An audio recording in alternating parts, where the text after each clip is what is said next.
give us a call on Monday. I'll try and get you to some group or entity that might be able to help you, and I wish you the best of luck. And then I guess 1-800-405-4222, Ralph in the light shirt, Steve in the dark shirt, and I think we have, Robin on the line?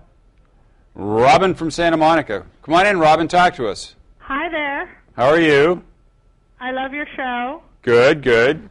What's happening? I missed the first part of the show, unfortunately, but I got a text message on my cell phone today saying that there's a notice of a class action settlement. I might be entitled to benefits. Oh, is that the AT&T thing? Text message for AT&T. All right, I got one. You know, I get these messages from time to time about these class action lawsuit settlements, but I never know if it's worth all the time and trouble to fill out the paperwork and figure out what I bought on a certain day, or did I have this, it seems like it's hard to prove. So is it worth my time and effort to try to cash in on these class action settlements? Because they never tell you how much money you're going to get. Maybe. It's somewhere between 45 cents and maybe a couple of dollars, maybe more than that. It's absolutely worth filling out the paperwork, because if you don't, generally the money, depending on whether it's a pool of money or people who actually fill in the forms, there's no, quote, punishment to the company that's doing it. You fill out the form, you send it in, you don't even know that they owe you money, so it's found. I remember years ago when they were given $25 a person if you filled out the form, and so it was free money, and only 25% of the people actually filled out the form. They have to get over the form barrier. Absolutely. You fill out the form, send it in, and Robin, say this to yourself, or say it out loud, maybe better, over and over again until you think it's true. I love filling out this form. Say that while you're filling it out, and it'll come true. And they're usually very simple. And it happens. I got this job of filling out the form. Will they still give me the money? Eventually. If you fill out the form, yeah, they're supposed to. That's part of the settlement. If you have 11 years on a job until you are eligible to retire, then you should fill out the form, and I would think before you retire you will get some money. Sometime in the next 10 years. But yeah, this comes up all the time. I got the same AT&T email that you got, and I haven't filled out the form yet. Okay, because I have some stock ones that come in, and they ask me, do I own a stock, and during certain dates. But why can't they just check their own records and just send me a check? Because they're dealing with 1 million people, and it would take them a year per person to do it. No, the real reason is... That's what computers are for. No, the real reason is they don't want to pay anybody the money. Oh, that's for sure. And if it's one of these opt-in where you got to fill out the form to be in the settlement, they save millions and millions of dollars by doing it that way. They're not stupid. They don't get all this... It's a little bit like rebates. You know how difficult it is to fill out the forms and cut out the back of the box with the barcode and all that stuff. You probably, by the time you figure out that you need a barcode, you've probably thrown away the box anyway.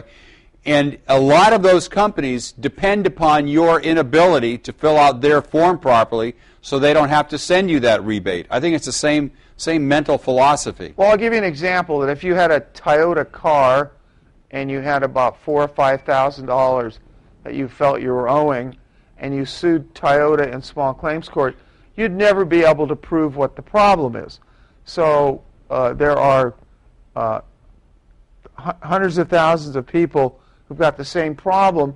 The class actions in the Toyota area, assuming they're successful, will generate millions and millions of dollars for people because the lawyers get experts and all kinds of things which you couldn't do for your $2,000 or $3,000 small claims court case. It's always worthwhile getting into it because you don't even know that they owed you the money. Absolutely. Robin, fill out the form. 10 years from now, or not later than 10 years from now, you'll be getting that 45 cents, and you'll think, boy, I'm glad I filled out that form.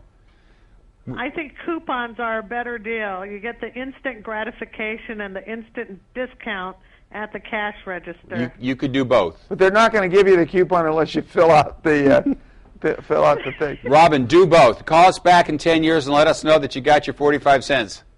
and I'll owe it all to you. There you go. Let me tell you another little example of this thing. I received a letter from the IRS. I don't know if I've ever told the story. I received a letter from the IRS, and it said they had adjusted whatever it was, and they owed me 1 cent. Absolutely 1 cent. Are you kidding? This is a true story? It was a 1 cent. They told me that I had to fill out an envelope and put a 45-cent stamp on it, mail it back to them, and they would send me the 1 cent. So they profited 44 cents. I put that sign up I've got that sign in my office. So. Unbelievable. So if I do it Just for like parking meters. If you lose a quarter in a parking meter, you have to call and they send you a form, and then you fill it out and put on your stamp to get the quarter back that you lost in the parking meter. Yep. All true. Exactly. Don't saw off the top of the parking meter. You can get into serious trouble like that. well, we Good you know suggestion. no, but we're probably ready for a parking media revolt. And we're also ready for a break. Robin, we got a jam. People pay as much at Thank parking you. meters as they pay at Thanks alimony. for calling Legal Help Live. You're absolutely right. We're going to come back in just a moment, Legal Help Live, and we'll see you then. Saltzman, Steve Solomon, the Legal Help Live team. Call us at 1-800-405-4222. That's how you get in. Yes, sir. Let's talk about election law, which I think, this is the first time that I think in California that you could drop off the actual ballot at the day of the election at the voting place. Right. And so, in-person absentee. Right. It used to be that the quote, the absentee ballot that was mailed in was done days before the election. Right. And it was a different, usually be older, more conservative people voting.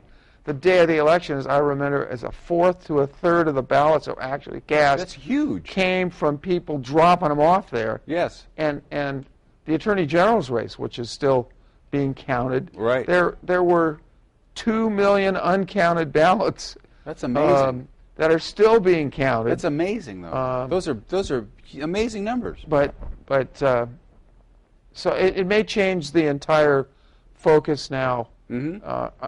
Now, what's the effect in terms of allowing people to vote on the internet or at the poll? I bet you'd get Well, the internet you'd think would be instantaneous. 20 or 30% more